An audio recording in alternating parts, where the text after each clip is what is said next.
Hello, everyone. Welcome to the Power Man Podcast. My name is Rory Podcat. You guys know that already. I am, as always, and today even more so, your very grateful host. We have a fantastic guest for you today. I spent a couple minutes talking to this gentleman in the pre-interview, and it was like we were the same guy, almost having having the same conversation about the same topic. I cannot wait to bring this to you, folks.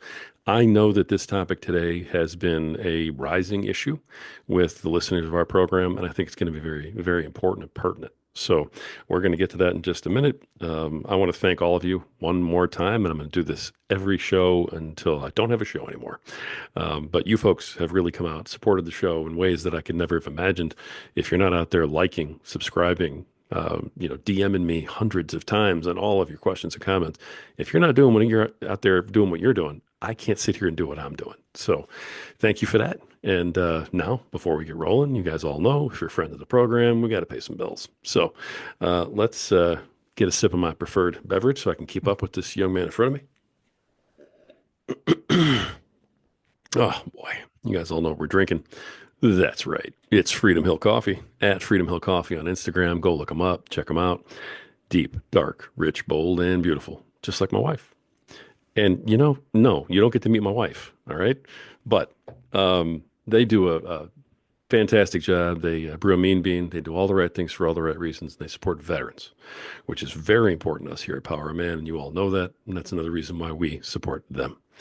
Freedom Hill Coffee, folks, on Instagram at Freedom Hill Coffee. Go look them up. Tell them Power of Man sent you. One more sip of this so I can get rolling. Oh my goodness! All right, you guys know we're going to be drinking that Lifeline through the entire program. Let me get our guest introduced to you today. Author, speaker, licensed professional counselor, author of "Choose a Better Path: Overcoming the Impact of Your Parents' Divorce." Please welcome Kent Darcy. Kent, how you doing, sir? Doing great, Rory. It's great to be here. Thank you so much. I love the title of your book, Full Transparency. I always let everybody know if I've read it or not. Unfortunately, I've not read this one yet, Hmm. but I will. Absolutely. And then I'm going to message you afterwards just to prove that I did it Okay. because I make it a point of that. But I have a feeling I'm very familiar with the topic. I cannot wait to get your take on this and especially all the new information that you have. Mhm. Before we dive into all that, though, who is Kent Darcy? Introduce yourself to our audience and let us know, hey, who are you and why are you here, sir? Well, basically, I'm a licensed professional counselor in Southeast Michigan. I also have the Ministry Adult Children of Divorce Ministries that created nearly 20 years ago, basically because my parents divorced when I was 13, and I really didn't think it was a huge deal. I mean, yeah, it was a hassle, and holidays are a hassle and stuff like that. But one of the things that was particularly challenging was that I know a number of men and women didn't maybe have the best relationship with their dad, with their father, but I was an exception. I had a fantastic relationship with my dad. I mean, he was my Superman. He could, jump tall buildings. He could stop trains. He could do he was just, there was nothing he could do wrong. And I went from seeing him every day to maybe 3 or 4 times a year. And that Oh, was wow. that was a problem because my mom and my two sisters, I mean, she did a great job as best she could with an angry young man, but it was very challenging. But if you had said, Kent, was there any big deal? I would have said, nope. I mean, yeah, the holidays are a hassle and all that. Miss my dad, but I'm good. But I wasn't. And basically was at a marriage retreat weekend with my wife, and God said, Kent, if you don't get your act together, you are on the same emotional path as your dad. And at that point, my father had already divorced twice and was heading towards his third marriage. Now, he was an adult child of divorce, from an adult child of divorce, from an adult child of divorce, which is very common. But that scared the bejeebers out of me because I love my wife. We've been married just over 41 years now. And like most of us, half your audience, we don't want to get a divorce. That's not what we want. And the Lord led me to resources. I'm a researcher kind of by heart. And there was a book called The Unexpected Legacy Divorce that opened my eyes to a couple of amazing things. One was that my parents' divorce still was affecting me, even though this occurred 20 years after the divorce. And the second thing that really struck me was that I was not alone, that there were millions of me out there. And at the time, I was kind of, you know, researching and talking with authors and talking with adults with divorced parents and talking with counselors. And at the time, I was serving on the deacon board at my church and said, we need to let people know about this. And they said, well, go for it. So I did my first all-day seminar 20 years ago. And that was the launch of the ministry and ministering to people who have divorced parents. Wow. Now, when you say ministry, tell me about the makeup of that. I mean, are these people who are coming to you? Is it an organization? Do you run this online? And pardon my ignorance, but I just want everybody to understand. Yeah, sure. Yeah, because I'm kind of by day, I'm a counselor, a licensed professional counselor, and by night, I have a 501(c)(3) nonprofit, Adult Children of Divorce Ministries, and basically we provide resources for adults with divorced parents. Our website is the number four, adp.com, and the four stands for having healthy relationships with God, self, our spouse, and others. Hmm. And that's really been our commitment, and that's what we've been doing all these years. Wow. Okay. Excellent. The website for sure will be in the show notes for everybody to, grab hold of and check out. Now, your personal experience, I'm guessing, is what led you to write the book. Yeah. Um, basically, I had done it, and we'd been doing it for a number of years, and it came to a place where I really felt that God was saying, we need to get this out. And originally, I was going to write a big, thick devotional, but it kind of came out. The book is an overview of the various issues that affect adults with divorced parents. For those who are familiar with devotionals, it's basically a devotional Hmm. that walks us through what are the major issues: anger, unforgiveness, grief, father hunger, all sorts of fears. And it kind of just walks us through that on a very bird's eye view sort of thing. And each devotion has a narrative, and then it'll have an area of prayer, and then it'll have an area of journaling, so that we can basically understand how our personal situation affected us. Because there are some broad principles that we'll talk about, but we want to know specifically how did our parents' divorce affected us. And probably one of the more important things to know, oh, and I always say this at the beginning when I do an interview, is if you're sitting out there and you're divorced, and or maybe somebody who's divorced, you love somebody who's divorced. I'm not going to be beating up on people. We're not going to be talking about the theology of divorce, the right or wrong reasons for divorce, or all that sort of stuff. That's not my thing. The Bible's really clear with to honor our parents, our father and our mother. And so bashing is just not what we're about. What we are about is there are issues that come up that nobody's talking about. And these issues tend to cause divorce to create divorce to create divorce because we just don't know. So what God has called me to do is step into the breach, if you will, and raise these issues to the forefront so that we can not be in denial like I was for 20 years and actually have healthy relationships with those we love and those we work with. Interesting. Okay. Now you talk about these things, these points that people are going to want to look for, right? Hmm. These red flags, if you will. Yeah. Um, I'm sure that you go over a lot of that in the book. I would never ask anybody to reveal the secret sauce, or anything, or give Oh, away what's in the book. it's all right So, here. that's right. I But can you give people maybe an idea, of what you're talking about in oh, terms sure. of, some of the things to watch out for? Sure. And there's two different flavors that we have to talk about today. There are those of us like me. My parents divorced when I was 13, and adult children of divorce. We're adults now, but we were children when our parents divorced. The other area that we got to touch on is what I call gray. Well, it's what it's called is gray divorce, and that is when our parents wait until we're grown to get a divorce, and that opens a whole different sort of there's some overlap, but that's a really important thing to discuss, and we'll look at that. The major issues that impact adults with adult children of divorce. The first one is anger. Most of the research shows that the number one issue that affects adults with divorced parents is unresolved anger. We were angry. Just a couple of the things that can create anger is loss.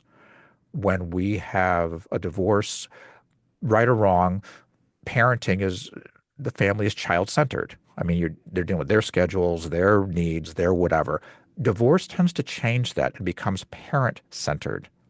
Their schedules, their needs, their whatever. And as a kid, we lose. We can lose friends. We can lose sports. We can lose a whole half of the family. The list of loss. We lose routine, which we love as Yeah. kids. We lose access to one of our parents. At best, 50% of the time. At worst, more. So there's a lot of losses, and we get angry. Sometimes our standard of living changes. It's very common that after a divorce, there's less money going around. Sure. So things that we used to be able to get, we can't get anymore, and we get angry. But there's no real place to go with that. So that's one issue is loss. Another issue, and that really anger affects adult children divorce and those affected by gray divorce, but there's differences in that. Another thing that affects both is the loyalty challenge. I call it the loyalty challenge. Basically, which one do you love the most? Me or dad? Me or mom? Oh, ouch. And that can come out either, like I literally just talked with somebody who their father said, I think they were 8 or 9 years old and said, well, do you want to live with me or you want to live with mom? And it's not always that blatant, but it can also be subtle. Uh, you know, the kid is at his band concert and they get done playing their song and the teacher says, okay, go sit with your parents. Well, dad's on one side of the room with his girlfriend. Mom's on the other side of the room. Who do you sit with? And this kid's 8 years old. Right. And then the problem becomes is the next day, he's in the classroom and somebody takes his pencil or something and he goes, whack. And the teacher goes, well, why did you do that? And the kid says, I don't know.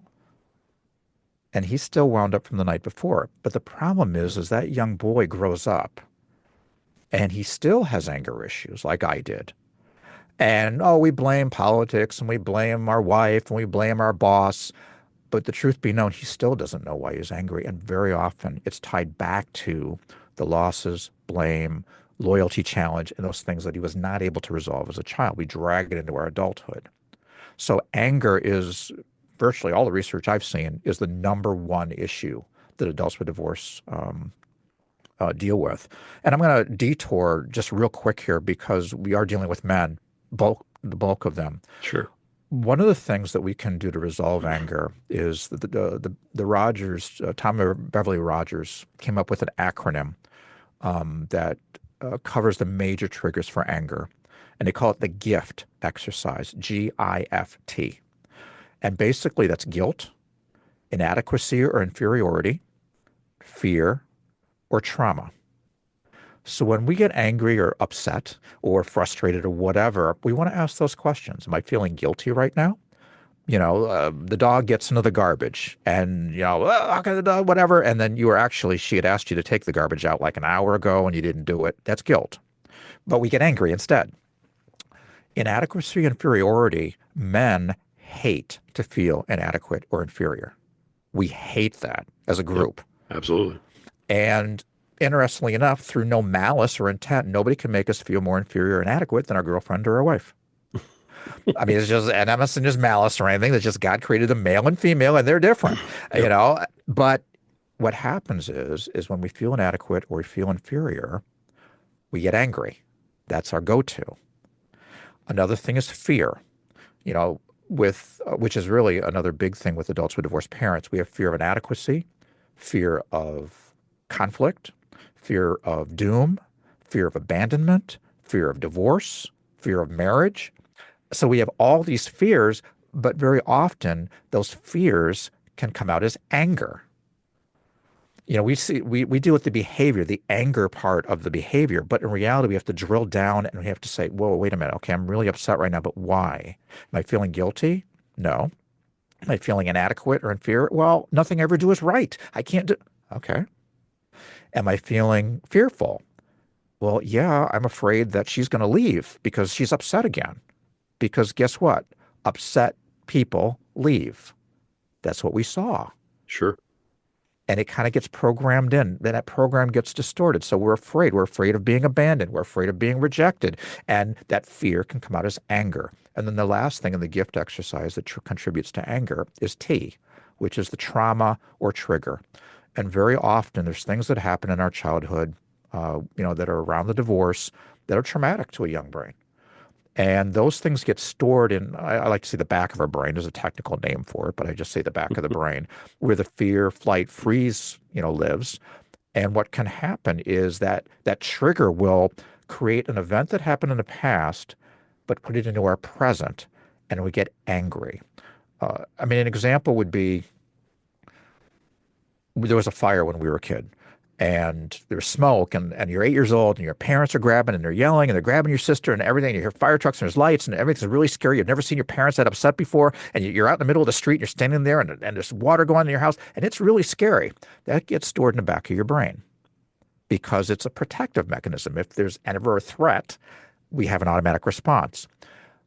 20 years later, you're in your kitchen, and you smell smoke. The back part of the brain, because it's atemporal, which means it has no sense of time, immediately goes alert, alert, alert. It's the front part of the brain, and again, I'm playing fast and loose with terms, but the front part of the brain goes, whoa, whoa, whoa, whoa. It's just the guy next door. He's burning his steaks again. And we stand down. So when we get angry, we want to know, is it guilt? Is it inadequacy or inferior we're feeling? Is it fear?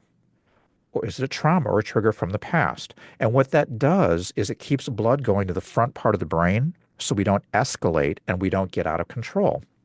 It keeps us thinking. Just the time we take to go through that and ask those questions keeps us from getting in a warrior mode. It keeps us focused, and that really can be helpful. So anger, and we also touched on fear, is one of the big a couple of the big things, but there's a couple other issues. But did you have any questions on that so far? Maybe just a comment or a thought. Sure. The gift idea here that you're going over. I am a child of divorce. I Hmm. also am a husband of divorce. So Hmm. that means I'm a father of, a divorced Hmm. kid, my older daughter. Yeah. And then, of course, remarried and two kids and still married. Yeah. But Hmm. so I've been on all angles of this. Yeah. I've done a lot of work with fathers' rights and things like that. And Hmm. so, there's a lot of talk Yeah. about visitation and all this other thing. Uh-huh. I'm sitting here and I'm going, okay, the gift makes total sense Hmm. because it's advice for men Hmm. on how to de-escalate Yeah. and separate and think. And it allows you to think through the situation instead of react, Yes. which I totally get. Hmm. No one talks about this because if anybody talks about this and all of a sudden there's a reality to kids are going to experience trauma in divorce, Hmm. then that destroys the entire narrative that's out there about how a divorce is great and moms can raise kids without dads and dads don't need parenting time and yada, yada, yada. Hmm. This is such a core piece Hmm. of the whole conversation that's going Yeah. on nationwide that I'm over here just shaking my head going, no wonder nobody's talking about this. Is there any other reason besides that? Please tell me that no one's talking about this. And then obviously I want to hear the other points, but Yeah. It's just not a popular topic and that's why I always start with, I'm not bashing anybody. right. Because there's a lot of guilt out there. And when I talk and people, sometimes if I'm in church or whatever and I get done, I'll always pray for the people that are divorced because sometimes they're going, oh my goodness, this is what's going on. Um, we don't talk about it. And it's really true with gray divorce. With gray divorce, it's because it's not a big deal. Why are we going to talk about something that's not a big deal? But even in childhood, there's still the prevailing view, even though there's a lot more resources for children of divorce than there ever were, and it's not nearly as bad as when I was a kid, where they get it. Yeah, there's issues here. There's stuff going on. There's research that's really fascinating that ties children of divorce to ADD meds diagnosis. And I'm not saying there's not ADHD and all that sort of stuff, but it was really fascinating that they found that boys were more likely to be diagnosed with ADD or ADHD in divorced homes. And it's kind of fascinating because when you look at it, it kind of makes sense. There's still a tendency for the children to be with the mom, even if there's 50-50 or whatever, there's still tends to be the mom. She's not a guy. She doesn't get testosterone. She doesn't get that guys don't sit down and they don't do whatever. And now you've got an angry young boy who's lost his dad, who's whatever. And guess what? They don't compute that. They take it to the doc. This is the behaviors he's doing, and they put him on meds. And it's really fascinating.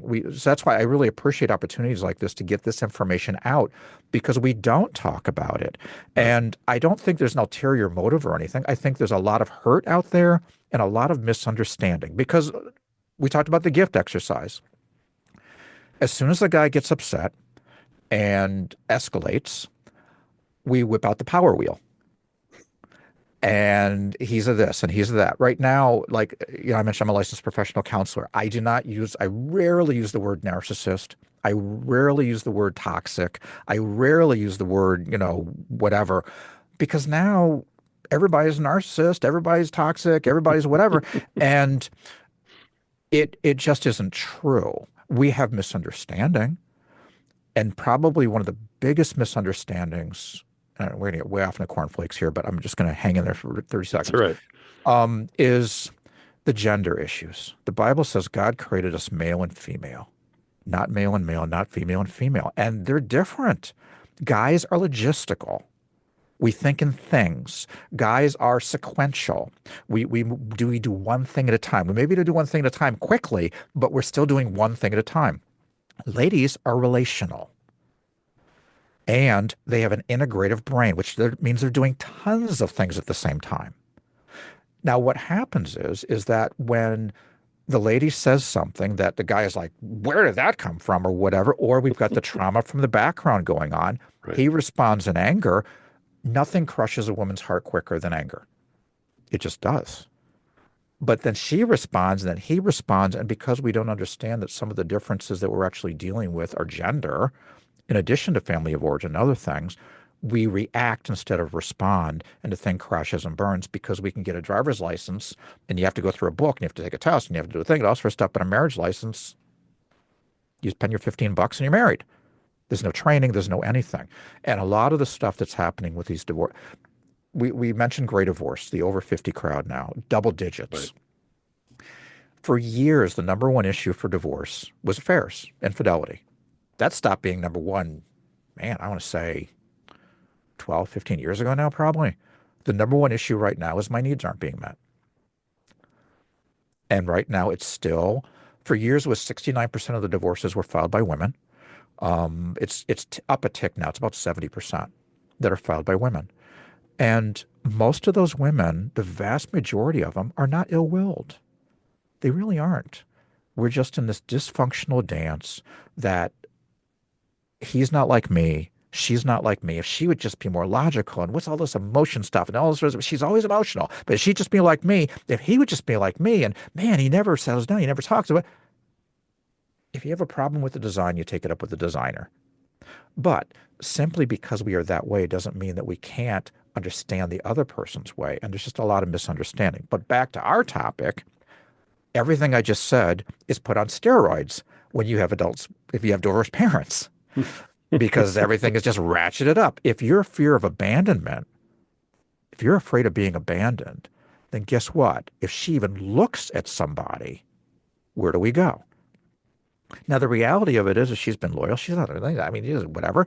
But because of our fear that we're not aware of, because everything we're talking about, most of your audience is hearing it for the first time. We don't talk about this stuff. Right. If we have a fear of abandonment, then we're going to be hypersensitive to who she looks at, what she does, if she's late, whatever. And it has nothing to do with the current thing. It's a trigger from the past. And that's how we have to be aware. And guess what? I'm sick and tired of this. I mean, another issue we deal with is trust. We don't trust anybody. We really make people earn our trust. And what happens is we poke them with a stick, poke them with a stick, poke them with a stick, poke them with a stick, poke them with a stick, poke them with a stick to prove that we can trust them. Eventually, they get tired of getting poked with a stick, and I'm out of here. And say, I knew I couldn't trust them. Right. You know, and it's kind of funny because you kind of go, well, but that's what happens. Yeah. And that's contributing to a lot of the dysfunction in the relationships. Another one that's classic for adult children of divorce is fear of doom. We're always waiting for the rug to be pulled out from under us. Most of us, even if they threatened divorce, never thought it would actually happen to us. Other people's families get to it, not ours. In addition to that, many good parents, if you will, hide the fighting and the tension and stuff. So when the announcement comes, it's even more of a shock. And what happens is we go through life waiting for the other shoe to drop, waiting for things to fall apart. And one of the things that's particularly I found fascinating in research, and I've experienced it, is if you're from an intact family and work's going good, marriage's going good, kids are behaving, got a raise, life's good, your anxiety level goes down. If you have divorced parents, job's going good, marriage is good, kids, everything's going good, and you just got a raise and everything, your anxiety level goes up. And you're like, well, why would it go up? Well, if you have a fear of doom and you're waiting for everything to crash and burn, you now have more to lose.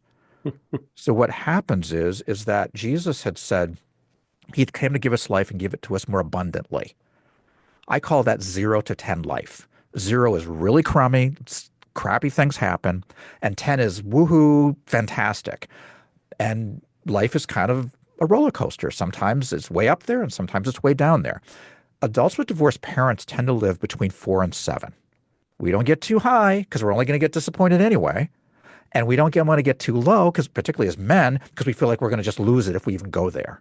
Right. So we live between 4 and 7. And a lot of that's driving the fear of doom that is just always there. If this happens, everything's going to fall apart. But it's just not true.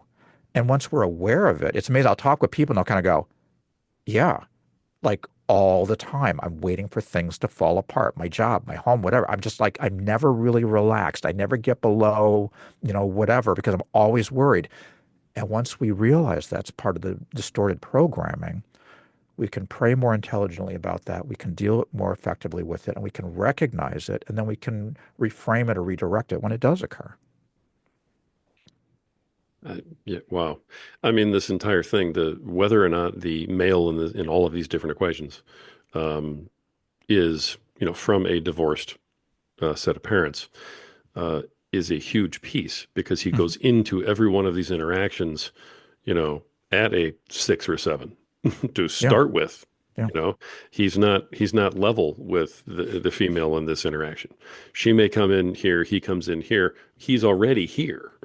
yeah, So, yeah. you He's know, already fearful, already angry, already right. sensitive. Or yeah, Even if the situation doesn't call for it, he walks in exactly. with that baggage. Hmm. And so and then it elevates her, right? And so, now as soon as you start talking about that, then the whole thing becomes the guy's fault. Well, that's kind of where we are today, but and it's kind of interesting when I deal with because in my counseling I deal with people sometimes they're going through divorce or whatever. I do Yeah. depression, I do everything in counseling. I always tell, and particularly I'll tell both, but it's not uncommon. I'll have men, and they're going through a divorce, and I always tell them, take the high road. Don't lower yourself to whatever. You never say anything negative about their mom, Right. ever, Right. ever. You never put the kids in the middle. And no matter what she's doing, you make sure you take the high road because what happens, and the research bears it out, and I've seen it. I've been doing this for 20 years. You may feel like you're losing the battles, but you'll win the war. Down the road, the kid, and I'm telling you, it happens over and over and over again. The kids, the light bulb will go off, and they'll go, you know what? Dad never said a bad thing about mom. And when they get old enough, they'll see the truth. And if you hang in Hmm. there and you stay on the high road, and you don't break any of the co-parenting rules, they will get it down the road. It can take a while sometimes, but I've seen it over and over and over again. And the problem is we tend to react instead of respond. And we want to respond with the high road. We don't do, tit for tat. We don't whatever. We never badmouth her in front of, and I'm talking to just women listening too. It applies to both. We never badmouth them. First of all, when we're badmouthing them, we are them. When my mom would badmouth my dad, she's basically badmouthing me. I'm a guy. If we're bad mouthing the Sure. mom, we're bad mouthing the daughter. And that's that's why I mean the Bible says don't use no corrupt words, but that's what is edifying and gives grace to the hearer. And that was written 2,000 years ago. And guess what? In this topic, it works, still works. I love that you hit all those points. I love that you're coming at it from that standpoint. That's exactly what happened in my personal Hmm. divorce. I started off and I fell into the tit for tat, of course, like a Hmm. lot of guys do. We Yeah. divorced when my daughter's very young, Okay. but I quickly realized that there was no there. And on my own, because there was no help for guys back then, Hmm. like there is now, like with your book and talking Hmm. to you and people Yeah. like you on podcasts. Yeah. We didn't have all that. Hmm. And I said, look, I'm just not going to engage anymore in this. I'm just not. And, I think at times it made me look bad almost because, like my ex-wife would fire me and I would just go, you know what? I'm not going to do this. Hmm. And I know that my daughter blamed me for a lot of things growing up, Hmm. but in the end, she's in her 30s now. It did a while ago take hold. And she did actually get to see things, and it wasn't pleasant when she finally realized all of these things, but we have a fantastic relationship now. There you And go. so I'm like living proof that what you're saying is Hmm. spot on. Yeah. I will tell you that as I speak to men, that's Hmm. one of the hardest things to do, though, is to talk to Oh a yeah. man who's in the middle of that Hmm. that that interaction. And I don't Yeah. want to call it a battle, that interaction, and say, just take the high road. Okay. The view is always Yeah. better from the high road. You're going to be Hmm. okay. Yeah. And have them go, yeah, okay. How do you have any action steps or do you get men other than just appealing to their sense of, trying to fix things maybe? We're fixing people as men. Well, yeah, yeah. You look at the long game, and that's really hard when you're in the fray. Um, well, guys are interesting. First of all, don't do it alone. Talk to somebody. Mm, A lot of times, and the same way I tell the ladies, I'll say, who are your support team? Who are you? Who's going through this with you? Because and you don't want to make sure it's not the men haters club. Who is somebody who's objective? If you're a person of faith, biblical, who's going to keep you on task. And with the guys, the ladies tend to have those people. The guys tend not to. So one of the things I would encourage anybody that's in that situation or heading towards a situation or whatever is find a brother that can walk with you in this. Somebody who's not going to be a yes man. Well, yeah, those women are all. No, that doesn't right. help. You want somebody that'll keep you on task and keep you on the upper thing. And I like to tell the people that I counsel, yell and scream at me, take it out on me. But out there, you stay on stage. You keep on the high road. In here, no big deal. Go for it. Let me, tell me all the frustrations. And I can't believe she did this. And I can't, and also, great, go for it. But when you're out there, you never, never say something negative about them. And you want somebody to come alongside you that can help you do it because it is not easy. It is not easy to, it's interesting. We're in, one of the things that Jesus taught that it's kind of a bumper sticker today is love your enemies. Pray for those who spitefully use you. And we lose the bite in that in that time you had people that were killing them and taxing them and hauling their daughters off for slavery because they couldn't pay taxes and stuff. And here comes this rabbi going, love your enemies. Pray for those who spitefully use you. And we make it think like it was easy. And it wasn't easy then, and it's not easy now. Yeah. Particularly if that enemy, if you will, is somebody that you were either married to now or used to be married. You follow the truth of what the high road says. We pray for them. We make sure we have a long game in mind, and we have somebody that comes alongside us that can help us get through this. Now, is that one of the things that you focus on in the adult children of divorce ministries? Basically, our biggest thing is creating awareness. What are the issues? Do I have a fear of doom? You know what? You're right, Kent. I don't trust anybody. I haven't since I was a kid. And the other thing that we have to be very careful of, we're talking about God, is it distorts our view of God. Hmm. Honor your father and your mother. Well, we're sitting in the pew going, well, that may be good for you and that may be good for you, but honor my dad, honor my mother. Are you kidding me? And then we start to cherry pick which scriptures apply. And we can't do that because the scripture is true. And, Elizabeth Marquardt wrote a book called Between Two Worlds. She had some really interesting research in there that even like the prodigal son story, where basically the son disses his dad and says, I want your inheritance. I'm going to spend it. Takes his money, goes off, wastes it on all sorts of, wine, women, and song. And then eventually comes to his mind and goes, wait a minute, this is crazy. I mean, my dad's got people working for him that are better off than I am. Comes back to his dad and confesses and says, I was wrong. And the dad welcomes him and, the credits roll and everybody's happy. Well, for adults with divorced parents, it's the dad that left, and we're waiting for them to come back. It's a totally different perspective. The research was really fascinating how we hear scriptures differently. Trust in the Lord with all your heart. You can lean on him. Well, when I do an overview, a teaching, sometimes like in a pulpit or a workshop or whatever, I'll do an overview teaching, and I do a section in there where I always warn the sound people, but I have a thing where was God when I do the trust section, and I go, where was God when this happened? Where was God when this happened? Where was God when that happened? Where was God when this happened? Where was God when, there was screaming and yelling going on? Where was God when my dad or mom was off with whoever? Where was God when we had to sell our house? Where was God? And I start soft. And by the time I'm done, I'm screaming. And basically what I say is, you're trying to tell me that I should just trust God and that he loves me?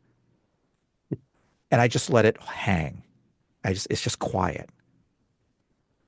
And then I come in and I go, yeah, he is trustworthy. He does love you, but he has a different set of rules. And I take him to Adam and Eve and I say, basically, Adam and Eve had a choice. They could do things their way or they could do things God's way. And they decided that they were going to do things their own way. And we've been paying the consequences ever since. Your parents had a choice. They could do it their way or God's way. And one or both of them chose to do it their own way. And we've been dealing with the consequences ever since. It's not about that God is not faithful or doesn't love us or isn't trustworthy. It's that he's given us the opportunity to make choices, which comes back to your point. What do?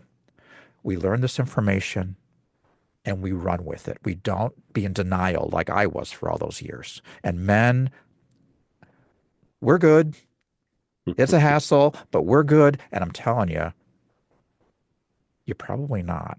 And my guess is there's some of you right now that are going, whoa, some of the stuff my wife's actually been saying. And, Kent, you're striking closer to the mark that I would like to admit. And you're at that fork. Do I actually step in and deal with some of this stuff and be, if you'll pardon the expression, vulnerable? And The you worst know, word ever. The worst word no, ever. that I really, know. or do I go back to I'm good and put it on the shelf? And I can tell you, you were looking, those of you, this is a video, you're looking at somebody that would have the poster child for I'm good, and I wasn't. That's why we were at a marriage retreat, because I had anger issues and I was blaming everybody. And now we're looking at the thing. And I praise God that he brought me to a book and then had me research and find out that, you know what? My parents' divorce, losing my dad from every day to seeing him 3 or 4 times a year was devastating for a 13-year-old boy. And I took that anger into my adulthood, and I took that anger into first 20 plus years of my marriage. And that was I'm not saying my wife is perfect, pretty close. She's awesome. But she didn't deserve that. And guys, I know you're men of honor. Got veterans out there. You guys are amazing. Take this information to heart. It's not a coincidence that you're listening to this or seeing this today. I don't believe in coincidences. I only believe in God incidences. So you have that choice now. Are we going to go, I'm good? Or are we going to go, Kent, tell me more about trust. Tell me about father hunger. Because father hunger is another issue we deal with. Father hunger is when our dads aren't there. And for the women, it creates a couple of questions. Women are wired with the questions to hear, am I beautiful or am I special? And I'm not talking about supermodel beauty. I'm talking about beautiful in the eyes of their dad or in the eyes of a healthy male. And am I special? In the divorce context is, am I special enough to stay with, to be a part of your life? And the answer comes back, no. And unfortunately, what happens is they can't get that answer in a healthy way. There's plenty of guys out there that will tell them that they're beautiful and they're special if. And I deal with them all the time. For guys, the question is, do I have what it takes to be a man? Am I really a man? And, I was raised with my mom and two daughters, and my mom did the best she could, but she's not a guy. And my dad was off. I mean, I'd see him 3 or 4 times a year for 2 or 3 hours. So I had no male figure in my thing. And guys need, I know it's not popular right now, but guys need guys. I mean, they need a male role model. They need somebody that can say, this is what it is to be a man. This is what it isn't to be a man. That macho thing we see on TV, that's not a real man. A real man is represented in the Bible by Jesus, who was tough sometimes, compassionate sometimes, and he knew exactly when and where to do both, because he was plugged into his father.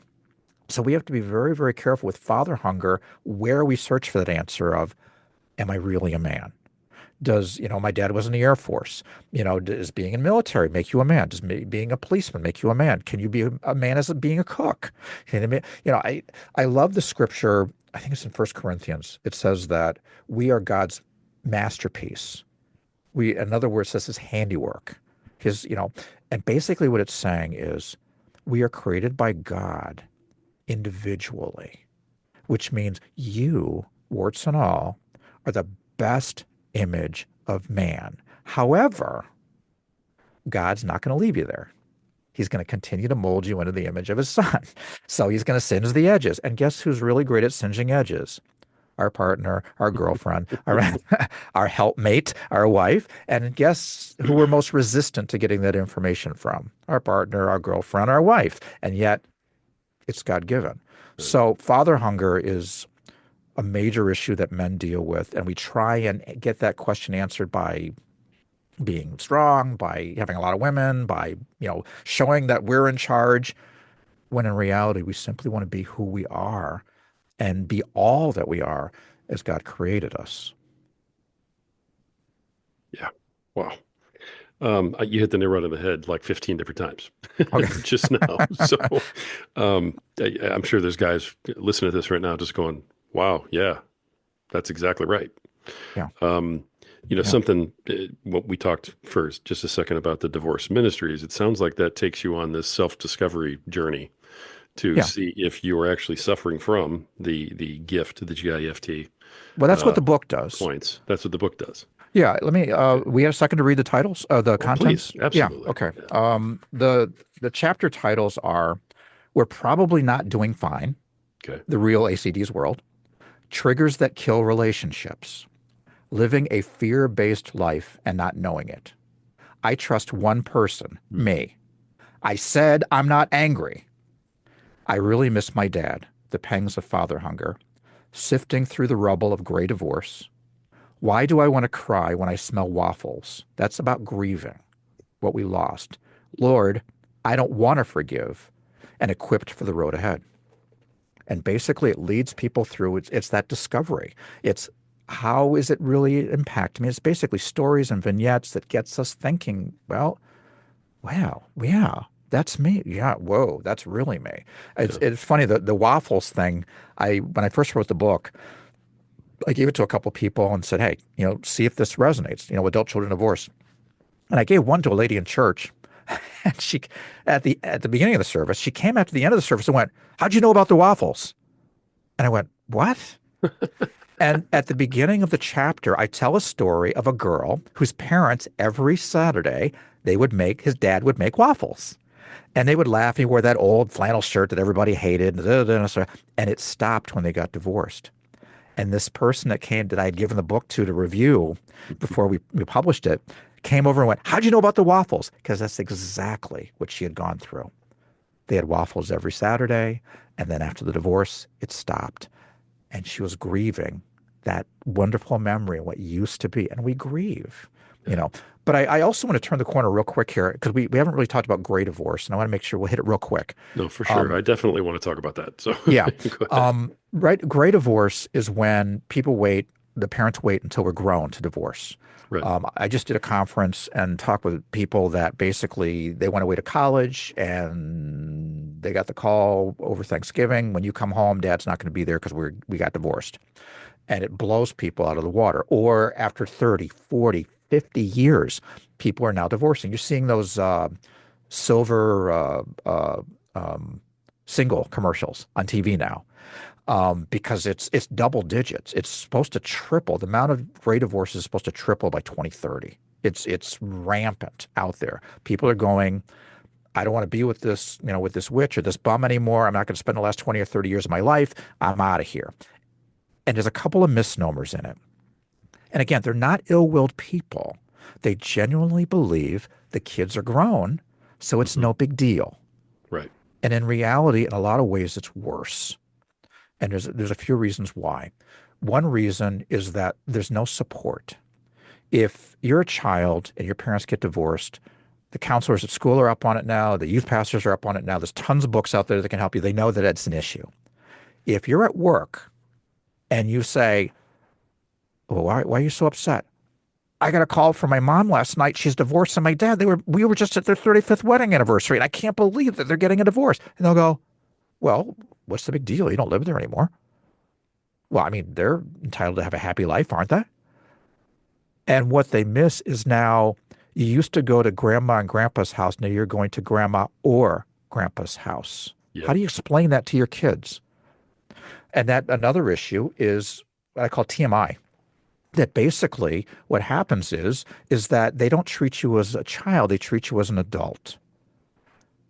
And I don't want to hear they're not satisfied, whatever. I mean, la la la la la. I don't want to hear all this stuff. I mean, and they're not, and we talked about the loyalty challenge. They have a loyalty challenge too. The problem now is you're old enough to understand why your dad's a bum or your mom's whatever. It's not like you're a kid. You should get it why you should be on my side. How can you possibly support that? Because you're old enough to know more. So the loyalty challenge kind of is on steroids with people Yeah. with gray divorce. And probably one of the biggest things that really upsets me about gray divorce is doubt. Because there's kind of this thing that, you know what, if mom can put up with that for all these years, if dad can put up with that all these years, then you know what, we'll make it through our stuff too. But when that marriage collapses after 42 years, immediately it's like, well, if they couldn't make it after all that, and in some cases, and they went to church, how on earth are we going to make it with all our problems? And it just creates doubt. And it's a mess. And right now, like I said, it's double digits. It is rampant. It's happening all the time. People are walking free from marriages. And the real problem is that in most cases, and I know we hear about the abuse and all this sort of stuff, that's the minority. It really is. Narcissism and toxicity and all this other stuff. That's in the minority. Most of it is miscommunication. A lot of the stuff we've talked about that are in play and we don't know it. And we don't have the tools, conflict management, empathetic listening, just basic tools to make the marriage work. So and we're in a culture now where it's okay to just bail. But it's not ill will, it's just ignorance. We don't know. And it's just unfortunate because a lot of hurting people are making very difficult decisions at a time. And it's kind of funny. When gray divorce first came on the scene, it was the lawyers that were sending up the information and all the flags. Because the house is paid for. The 401k is good. You're at the point in life where you're supposed to be reaping the rewards of decades of hard work. And now we're splitting it. And now we're going to go out with somebody else at a very time when health issues are on the rise. I Right. mean, at 50, 60, I mean, now is when the doctor's appointments are more and all that sort of stuff, which creates even more pressure on the kids because before mom and dad were going to go through that together. Now, who's responsible for the dad who's eating burritos and Mountain Dew for breakfast, lunch, and dinner? I mean, and is it the oldest daughter? Who does that? Right. Who's going to deal with these parents who a lot of them are not computer savvy? Everything is online now. Are they going to get whatever? If we pick sides, whatever, and the sides thing is interesting because it's not even by gender. Like siblings will pick sides. And it's not that the guys will go with the dad and the girls will go with the mom. The 20 years I've been doing this, I haven't seen a pattern yet on where siblings land. Even if there is infidelity or whatever, it's very interesting. There's just no pattern. But even the siblings are split on this. So there's no support. TMI is a problem. You have the loyalty challenge issues. There's all sorts of doubt now in your own marriage, and it never goes away. Every birthday now is complicated. Every Christmas is now complicated. Every, announcement is now complicated. And if they bring in other people into the mix, it gets even more complicated. And there's no support because people aren't aware that there's really great resources out there for people who are going through great divorce too. Yeah. As you're saying this, I'm taking all these statistics that you put down, and it all is coming together and making sense too. 70% of these divorces are sort of instigated by the female Yeah, that's in the that's mix, decades. It's up a right? tick from 69, but that's a decades long figure. And the number one cause now is my needs aren't being met. That's right. So those two things, in my world, with everybody that I do talk to, all the men Hmm. that I work with on a regular basis, Yeah. those fit perfectly Hmm. because men that I talk with they resign themselves to that. They say, look, my needs aren't being met, but I have kids, I have a house, I'm here, I'm never going to abandon her. I wouldn't do that to her, Right. blah, blah, blah. But there seems to be a very large change in the attitude of women in this country right now. And unfortunately, I'm seeing a lot of it in a microcosm where if my needs aren't being met, bye. It's What causes yeah, that? yeah, What in your experience with what you've yeah. dealt with, what is causing that? Is it, just lack of faith, lack of, church isn't involved as much? Is it society? I mean, I have no idea, but the males really do seem to be willing to just have their needs not met, which isn't healthy either. But Yeah, that doesn't lead to divorce necessarily. And then, yeah. the wives are like, well, my needs aren't being met. So see you later. I hear that way too often, unfortunately. And then the men Oh are yeah. going, wait a minute. What needs? I'm happy to do whatever I got to do, but what is it? It's too late at that point. Well, yeah, and it another stat that I've heard is like 50% of the divorces, the guy was clueless, had no idea it was coming. Yeah. Even though she was sending up flares and sending up, whatever. But it's kind of like AM/FM. They still have AM. Do they have AM/FM radios? Am I aging myself? Um, I think so. yeah. Okay. I'll have to come up with another analogy. But You're asking a podcaster. yeah, right. Um, basically, we're kind of speaking different languages. We're speaking male, female. And she's sending up flares. The problem is, I think a lot of it is our culture that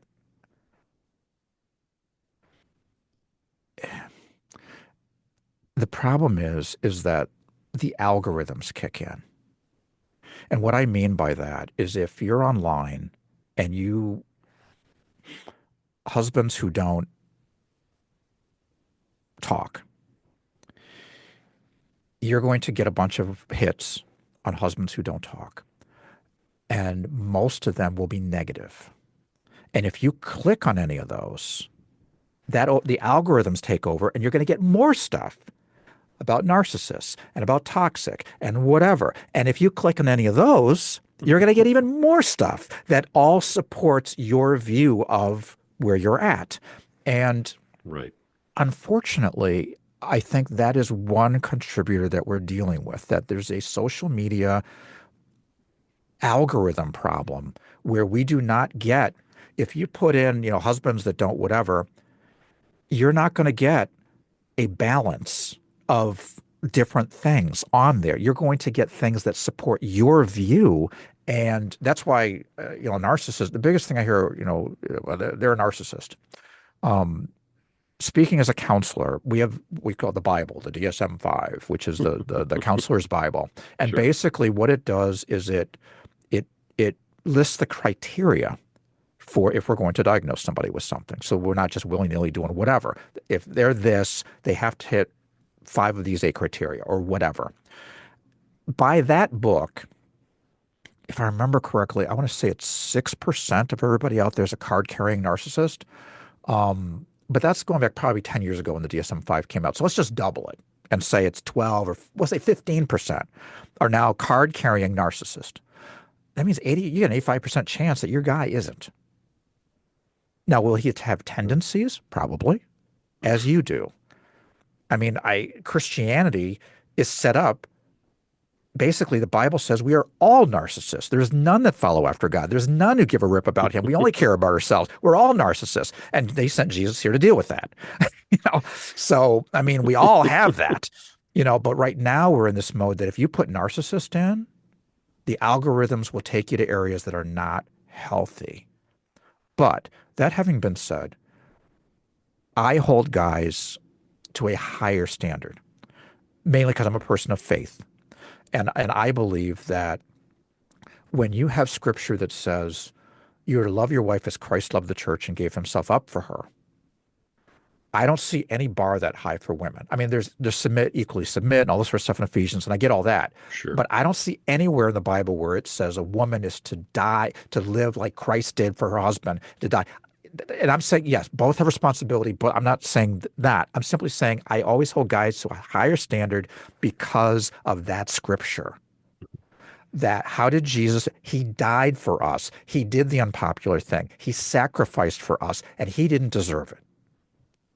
Now, does that mean you become a doormat and whatever? No. But we want to have that mindset first, that we are to die for her. And that means, guess what? Maybe we listen to her communications. Maybe we sit down and go, how was your day? And we listen and listen and listen. And maybe that means that we empathize with her. And maybe that means that we do stuff that we wouldn't normally do. Maybe we go shopping with her or we do whatever and we connect because women want to connect emotionally. Right. And guess what? We don't do the emotional thing. But if we weren't able to do it, God wouldn't have connected us to women. God would have said, I've created a male and female. They will leave their parents and cleave to each other. He created that because each of us have strengths and weaknesses, because each of us can help. So for those guys right now who are struggling, you have no idea what I'm dealing with. Well, you're right. And you're wrong. And I mean, because of my personal experience, but I'm just saying because I'm a counselor. So, but what I can tell you is that unless you've got one bad dudess, she probably has a hurting heart. And you've been male and you've been shutting down her femaleness as far as reaching out to her emotionally. And you are never going to be her best girlfriend. You're not wired that way. But we can listen more. We can go, hey, how I like to say that if picture a circle and ladies go full circle. In order to resolve something, they need to go full circle. Guys just go across. As soon as they have enough information, boom, it's fixed. We're done. The ladies don't do that. Now, Here's the problem. If you're looking at say it's a clock and you go around the clock from 9 o'clock to 3 o'clock, everything above that is emotion. Guys don't go. We go from 10, we go from, let's see, 6, 7, we go from 7 or 8 o'clock right over to 6 and to the solution. We filter out emotion to get to the solution. The ladies press through the emotion to get to the solution. In fact, and this, guys, will make no sense to you, but I've heard it over and over and over again, going through the journey to the ladies is more important most times than the solution. Which I know for guys, you're like, what? That makes no sense. Yeah. But to the ladies, it is that connecting and walking with me through the journey. That's what's important to them. So what I do when I have the ladies or I have the guys and the ladies, I say, look, guys, you got to let them go full circle. You can't just go, look, no, you have to let them go full circle. And including through the valley of the shadow of emotion. You got to let them go through that. And the ladies, I say, ladies, you got to make the circle smaller. Yeah. Because the guys can't hang in there for these big, they can't do that. Make the circle smaller, but they'll hang in there. And you can't, Emerson Eckert talks at spider webbing, where they start with one topic, then they go to another topic, then they go to another topic, then they go to another topic. Guys don't spider web. We're linear. Yeah. So you save your spider webbing stories for your girlfriends and make your circle smaller. But guys, you have to let them process through. The women, they talk. I saw research years ago that said the average guy talks 10,000 words a day. The average woman talks 25,000 words a day. Now, guess what? That's how they're wired. They're relational. Guys are logistical. So they're going to talk more. If you've used your 10,000 words at work, you're done. And she's Right. just warming up, really. Yeah. So you're like, oh, really? Hey, you give yourself up like Christ gave himself up to the church. You sacrifice the sacrifice of love and you listen to her. How was your day? I remember I heard a speaker go, she asked me every day how my day was. It wasn't that, I don't want to go through my day again. It wasn't that great. I don't want to go through it again. But she needs that connectivity. She wants to connect. And when she connects, you're going to see a lot less of the symptoms that are driving you nuts. It just I works. love that answer. On our program, we talk all the time about, the three basic, tenets of the power man are to protect, to provide for, and to lead. Yeah. And lead is always the one that gets, sort of left. Yeah. So, Yeah. but this is a great example of that, Yeah. in that, this is why also that women are always saying that guys just want to fix the problem. That's right. They want to take the trip, like you just described. We Yeah. just want to go over here and That's fix the right. problem. Yeah. And so, yeah, by leading properly, you have to take the trip sometimes. Oh, a And lot. yeah, and Often. suffer through it. Yeah. And, I mean, you know, for their sake, though, you have to do that. well, and yeah. I mean, if we love them, and we do in Yeah. most cases, and like I said, I do a lot of couples, and I rarely, rarely, rarely see malice. I just don't see it. I see ignorance that we just don't know. Ignorance. We just don't know. But I rarely see malice. That's again, the stats, narcissists 6%. And the people that have malice that really are whatever, they really are the exception. Most people just don't know how to get along. I love it. I love the way that you unpacked all this and just sort of brought it down to brass tacks too. So, Yeah. thank you for that because, there's guys out there going, okay, so then what do I do? Yeah. And I certainly am not trying to put blame either. It may come out that way because, I have No. certain things that I Yeah. try to work for, but, Yeah. and I deal more with men, of course, Yeah. in my venue, but, Yeah. um, I do subscribe to the belief that you just laid out.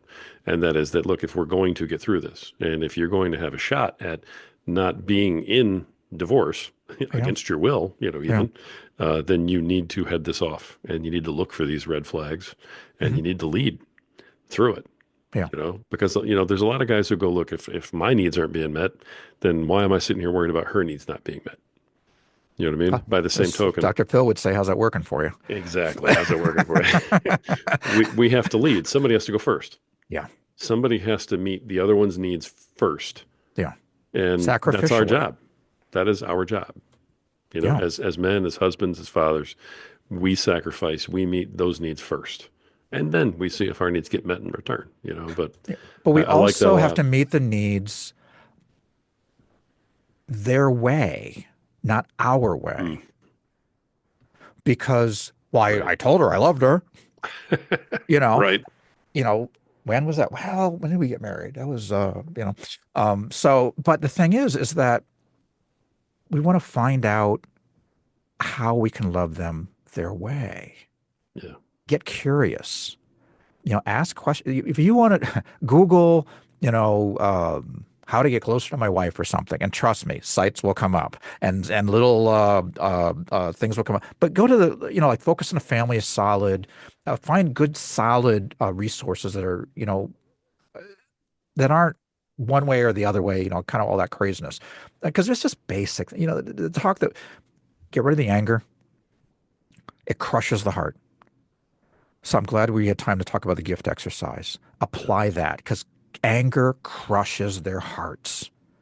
They want to feel protected and secure, and anger, particularly if they have anger in their background. And we've talked about, we're talking mostly to men who have divorced, if they have divorced parents. A lot of times we marry somebody who's got divorced parents because they kind of get it. Right. They understand it. And now we got two people that are dealing with the anger and two people are dealing with fears. And they tend not to have the same fears because we have different base. Guys are logistical, ladies are relational. So they, like, if you look at the gift exercise for men, they tend to land on I. We hate feeling inadequate. We hate feeling inferior. The ladies, if you skew it out over time, they tend to fall on F. They tend to be fear driven because they're relationally driven. Hmm. What's threatening the relationship? Whatever. They tend to be fear driven, protective, nurturing, more fear driven. Now, together, what happens is we tend to approach it like this. If she'd just be more like me, if he'd just be more like me, we'd all be better. That's not how God created us. He created us male and female, and ideally, they fit together. When we identified that the strengths and weaknesses of each are designed that way, there's times when relational is important. There's times when logistical is important. But together, we work to make that thing work. And ideally, that's the image we portray for our kids. The strengths and weaknesses of both working together. Absolutely love that. I mean, that just fits. It really does. Wow. Simple, but not easy. No, not easy at all. Kent, you've laid out a lot Well, for yeah, we've everybody covered a today. lot of ground. I mean, you really have. I love the way you did it too. I mean, you were just like, hey, from here to here to here. It was sequential. It made sense to our guys who are all linear, like you said. I mean, Yep. you've really been preaching to the choir a lot, but also waking these guys up, and I love that. Let me Don't be in denial like I was.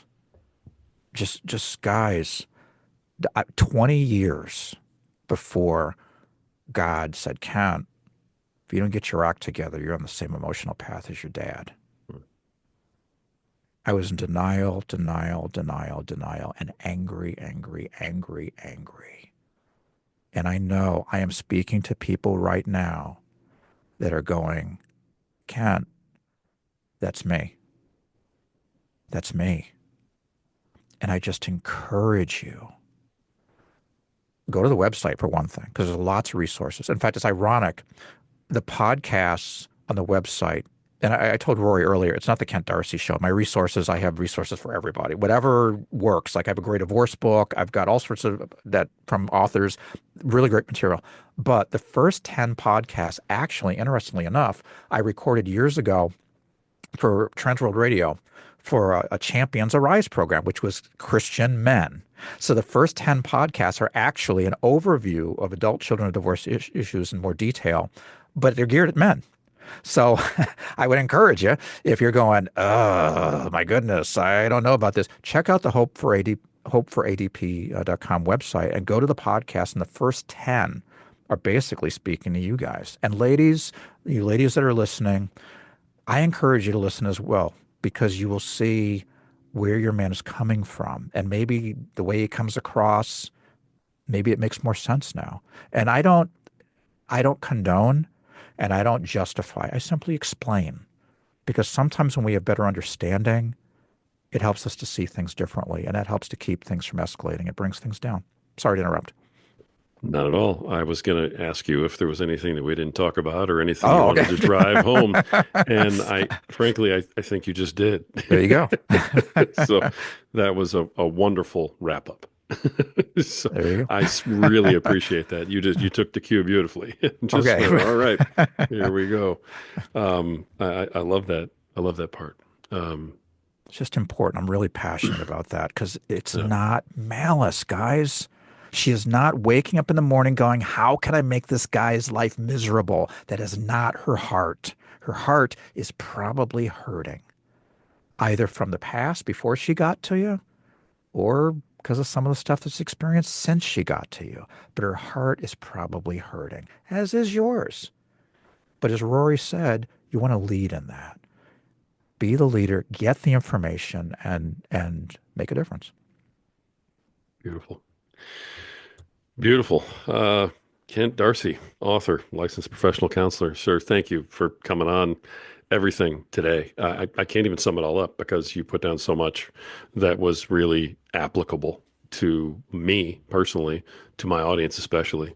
And you were wonderful. Thank you for everything you brought to the show today. It has been an absolute privilege, and run with it, guys. Run with it, ladies, because it's no coincidence you're here. Beautiful. All right, folks, that's been another episode of the Power of Man podcast. The reason that we do this, that we bring powerful men like this on to talk about such incredibly powerful topics that really do matter, that matter to you, is because you have value, because you are worth it, because all of this, your wife, your marriage, your family, they're all worth fighting for. And I hope that by bringing people like this on, by talking about topics like this, that you will, in fact, stop living in denial, that you will wake up, and that you will decide to lead. You're worth it, and all you have to do is believe it. Until next time.